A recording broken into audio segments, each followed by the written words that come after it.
It's strange how silence can feel so loud.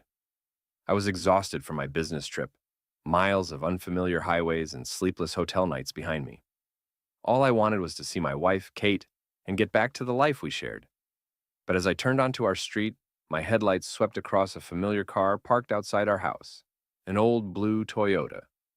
No mistaking it. Liam's car. It was already unsettling, but the state of the car threw me completely. The windshield was cracked, one headlight smashed, and the front fender crumpled like aluminum foil. Something was wrong. I parked a few houses down, instinct driving me to move cautiously. As I approached the front door, I noticed something strange in the bushes beside it. Liam's jacket, the one he always wore, was draped carelessly over a rose bush, torn and muddy. I stepped inside, and that's when I saw it. An unmistakable trail of belongings leading down the hallway.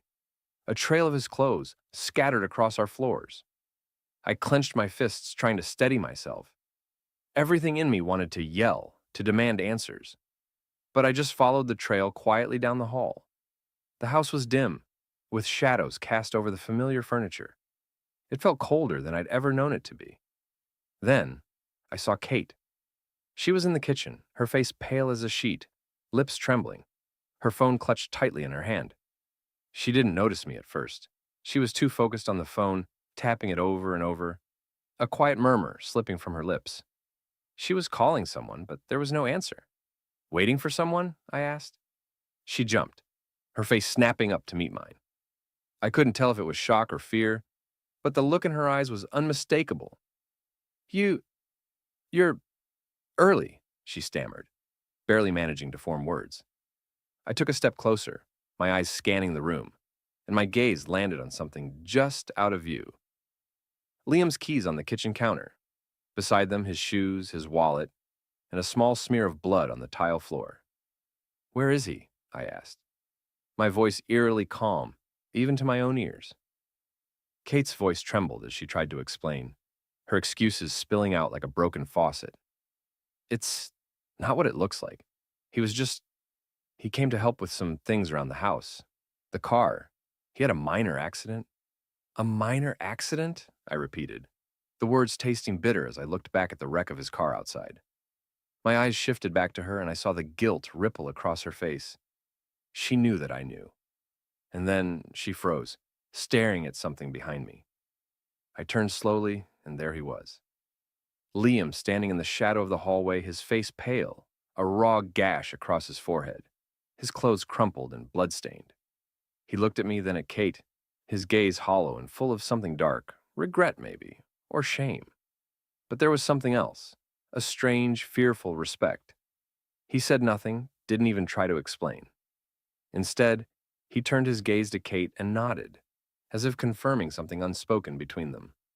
It's over, he muttered, barely more than a whisper. For a moment, everything was silent. The only sound was the ticking of the clock on the wall, each tick feeling like the beat of a war drum. The storm of betrayal was boiling in my chest, but I kept my voice steady, my fists clenched tight.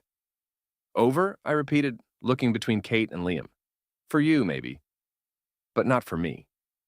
I felt myself stepping closer to Liam, closing the distance inch by inch, the air thick with tension.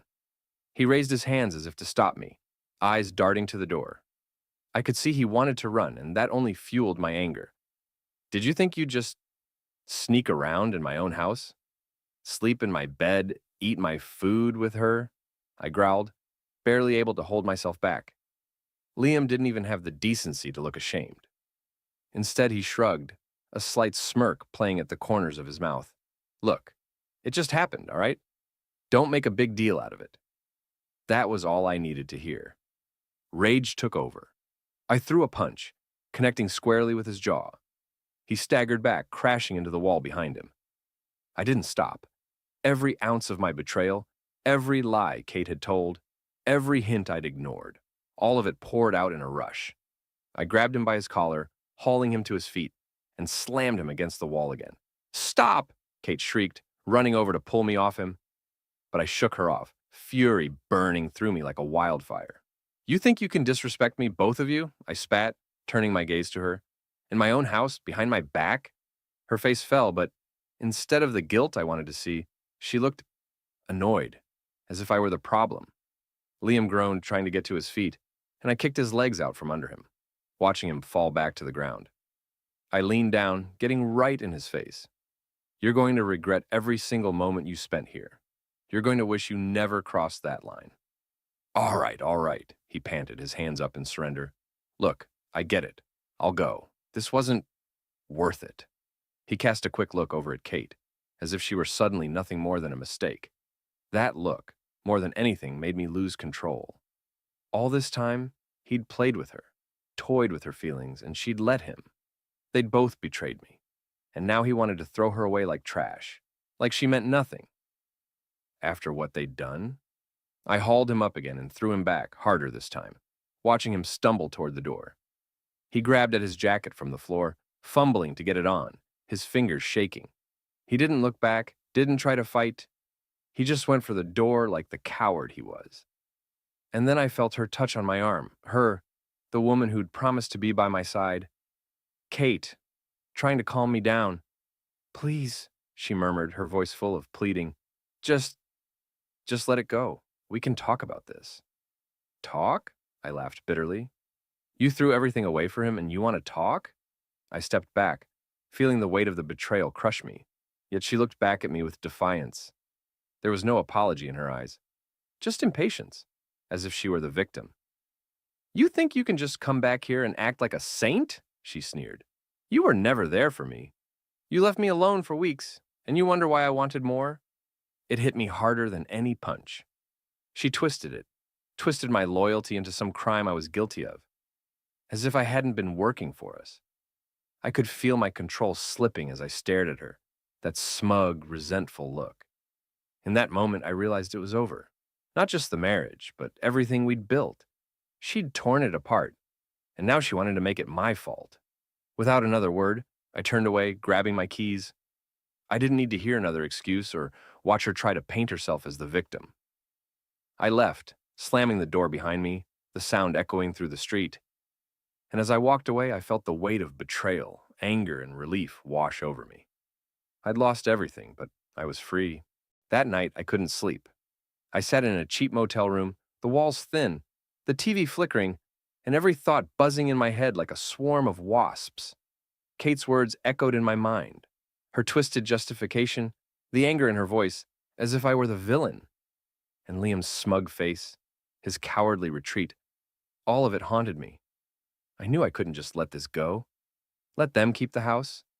Let them think they'd gotten away with it. I'd worked too hard, sacrificed too much. And that house was mine. Every room a part of my life, of my memories, of everything I'd built.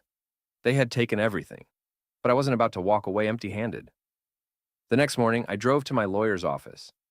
I hadn't spoken to him in years, but as soon as I laid out the situation, he understood. He knew I wasn't just angry. I was ready to make things right. We went through the paperwork, reviewed the financials, and by the time I left, I had a plan. The first step was easy.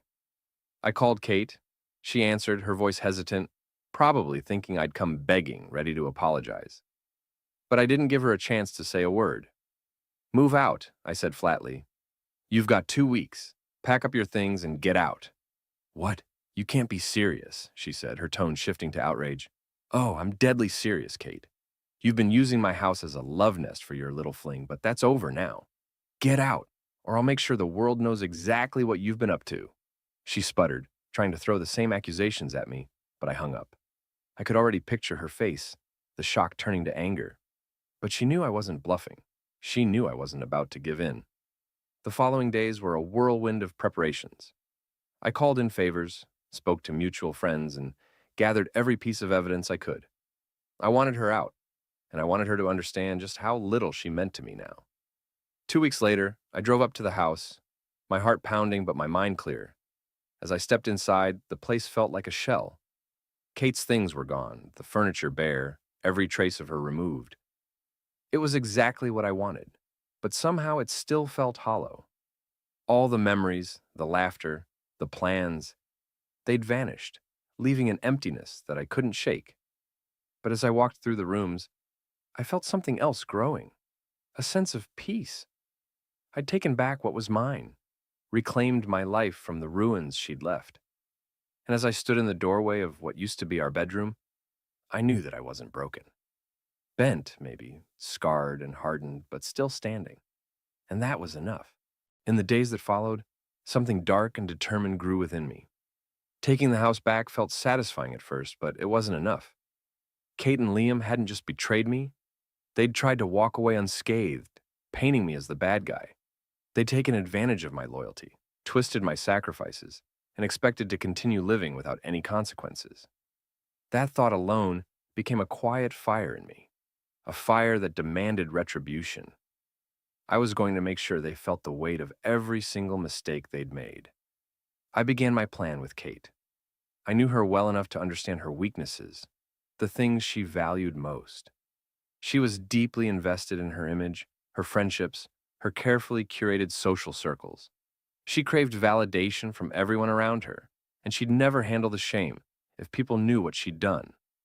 First, I gathered everything I needed: screenshots of our conversations, texts where she'd slipped up, receipts from my time away, and of course I had the security footage from the front door.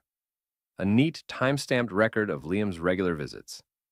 Then, I carefully edited the evidence into a neat little digital package, a story that anyone could understand at a glance. I didn't want ambiguity. I wanted her actions to be crystal clear. Then I reached out to our mutual friends one by one. A message here, a forwarded email there. Just a quick note, telling them that I felt they deserved to know what had happened. No explanation, just cold, hard facts. Within hours, the news was spreading like wildfire. I wasn't surprised when I got a call from Kate. She sounded frantic, her voice strained as though she'd been crying. "How could you do this to me?" she demanded, the irony of the question completely lost on her. "How could I do this to you?" I said, my voice cold. "Kate, I'm only telling the truth. You're the one who lived it." She started sobbing, trying to plead her case, but I had no sympathy left. As I listened to her broken apologies, I felt nothing but satisfaction. Her friends were turning on her, her reputation was in ruins, and she had no one to blame but herself. But I wasn't finished. There was still Liam. I knew Liam's weaknesses, too. He'd always been the type to play fast and loose with people, leaving a trail of broken promises and debts.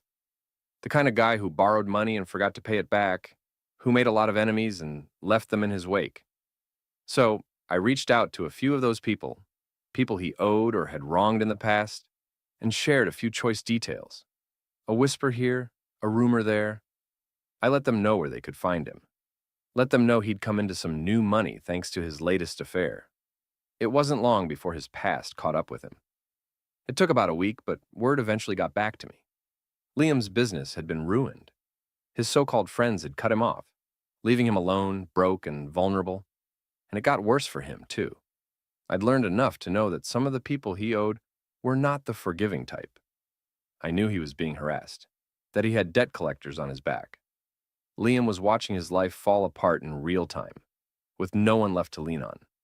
The final touch was the anonymous letter I sent to his boss. It was carefully worded, vague enough to avoid any legal trouble, but detailed enough to cast a shadow over him. It only took a few days before he was called in and fired, his last steady paycheck gone. When I heard through a friend that he'd been forced to leave town, I felt a grim sense of satisfaction. He was just a shadow now, someone who had to start over from scratch, far away with a tarnished name and nowhere to go. As for me, I finally had peace. I'd reclaimed what they tried to take, destroyed the lives they'd tried to build, and most importantly, I'd made sure they knew I was not someone to betray. I hadn't just taken back my life. I'd scorched the earth they'd tried to grow on, left nothing but ashes behind. And for the first time in months, I could breathe again. Despite the satisfaction of seeing Kate and Liam face the consequences, I still felt unfinished. They had hurt me, yes, but Kate's family had been in on this too. Her parents, especially her mother, had always been quick to interfere in our marriage, pushing Kate to live a little, while questioning every decision I made. They'd coddled her, encouraged her independence, and undermined me, making sure she knew she'd always have a backup no matter what happened between us. I'd had enough of their thinly veiled disdain and hypocritical advice. If they wanted to play the game, they'd feel the sting of losing. The first step was learning their secrets. Kate's parents had carefully hidden the fact that their finances were barely held together by her father's business connections. From the outside, they looked wealthy: nice cars, a big house, vacations twice a year. But the truth was different. I'd heard whispers about their debts, the declining investments, and her father's shady dealings, even though he presented himself as a respected businessman. My approach was simple but effective. I'd worked closely with financial analysts and legal teams in my own career, and I knew enough people in the industry to ask questions without raising suspicion. Through subtle inquiries, I learned about some questionable investments Kate's father had made. And more importantly, I found out he was in breach of a contract with a major client, one that could cost him everything. I made an anonymous call to his client, providing just enough information to raise their eyebrows. I told them about the missing invoices, the discrepancies in their records, and let slip just how thin his finances were stretched. Within days, the client had cut him loose and initiated an investigation, which had a domino effect on his other clients. One by one, they started pulling their contracts, and soon, the facade of his empire began to crumble. But that was just the beginning. I knew Kate's mother loved her social status more than anything. She attended every fundraiser, mingled with every influential person, and made sure everyone knew she was a woman of standing. To her, image was everything. I carefully crafted a scandal that would shatter that image. Kate's mother had an old friend from her college days, a woman named Alice who'd fallen on hard times. Years ago, Kate's mother had refused to lend Alice money when she was desperate, turning her back on an old friend to preserve her own finances.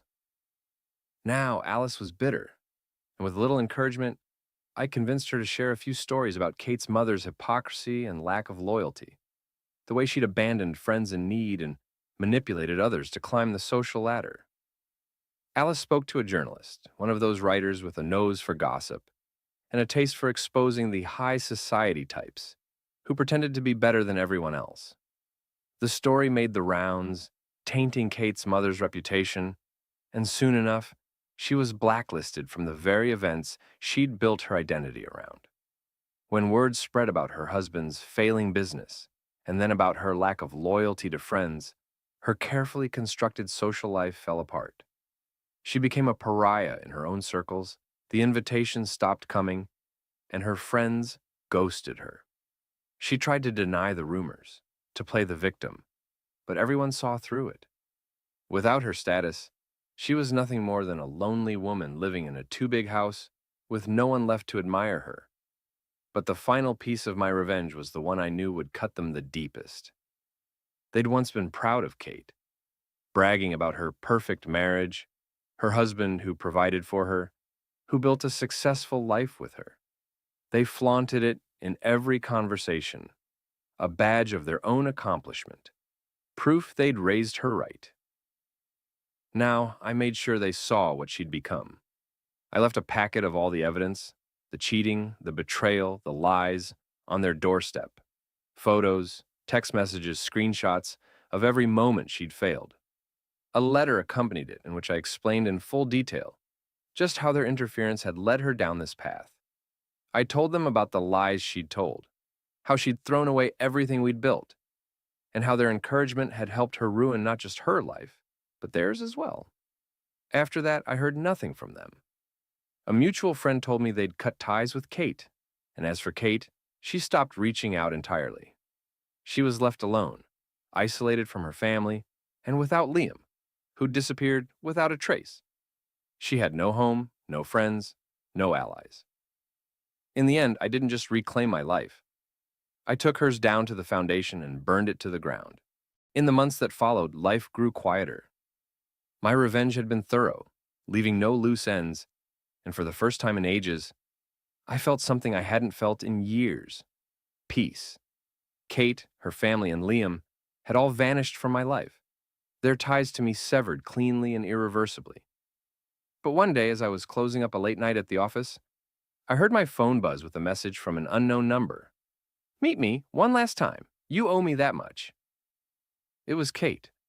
Despite everything, She still seemed to think she had some hold over me, some last-ditch chance to talk her way back into my life. Curiosity, or maybe closure, got the better of me, and I agreed. I chose the location, a quiet bar on the outskirts of town, somewhere far from any place that would hold a memory of us. When I arrived, Kate was already there, sitting in a corner booth, her eyes hollow, a shadow of the woman I once knew. Her hair was unkempt, her clothes creased, and her face lined with worry and regret. She looked up as I approached, a brief glimmer of hope flickering across her face before fading again. "You wanted to talk?" I asked, keeping my voice steady, showing no emotion. She swallowed hard, looking down at her hands as if rehearsing what to say. I I just wanted to see if there was anything left. Any chance to fix things," she whispered. "Fix things?" I repeated, almost laughing. "You tore our life apart, Kate. You betrayed me, lied to me, brought him into our home. You had every chance to stop this. At any point, you could have turned back. But you didn't. And now you're here because you've lost everything. This isn't love, Kate. This is desperation." Her face contorted with pain, and for a moment, I thought she might fight back, but she just lowered her head, nodding weakly. "You're right," she admitted, her voice barely a whisper. "I did this. I ruined everything. I don't know who I am without you." "Then maybe you should start finding out," I replied coldly, "because who you are with me doesn't exist anymore." She looked like she'd been slapped, and I could see the last shred of her pride dissolve in that moment. She nodded again, wiping her eyes, and slowly stood up to leave. As she passed by, she paused, her voice barely audible. "I'm sorry for everything. I'll leave you alone now." And just like that, she was gone, disappearing into the night, her silhouette swallowed by the darkness. I sat in that booth for a while, letting her words linger, letting the finality of it sink in. The next morning, I woke up feeling lighter. For the first time, I felt like the weight of her betrayal, her lies, and the entire twisted history was finally gone. I didn't need revenge anymore. I didn't need anything from her. I was free, truly free. Months passed, and I rebuilt my life, piece by piece, every day feeling the cracks slowly mend. And as for Kate, I heard whispers here and there, rumors that she'd moved to a different town, trying to start fresh, alone. In time, even the memories of her began to fade, leaving behind only a faint reminder of a life that had been broken, and the strength I'd found in walking away from it. In the end, revenge wasn't the answer. Freedom was, and I'd taken back mine, leaving her only with the memories of what she'd destroyed.